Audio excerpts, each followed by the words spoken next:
Bom, hoje estamos na segunda sessão do Stefan.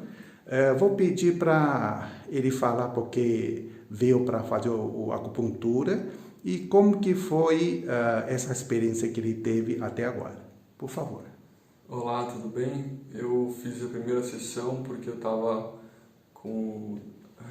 rangendo o dente há uns 10 anos já e o estômago não tão bem e algumas fraquezas. E depois da primeira sessão eu já dormi muito melhor, sem ranger o dente e o estômago também mais tranquilo. Então para mim a acupuntura foi maravilhosa e estou me sentindo muito mais disposto e mais relaxado. Recomendo muito. Ok? Inclusive, depois que ele veio, logo veio a esposa.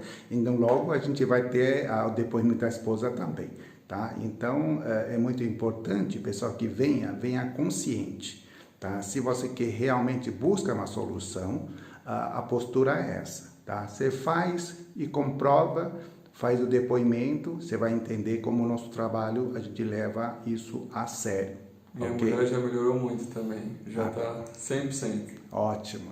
Então, bom, vamos compartilhar isso, tá? As pessoas que tiver problema, é só agendar que tem essa informação no site. Ok, obrigado.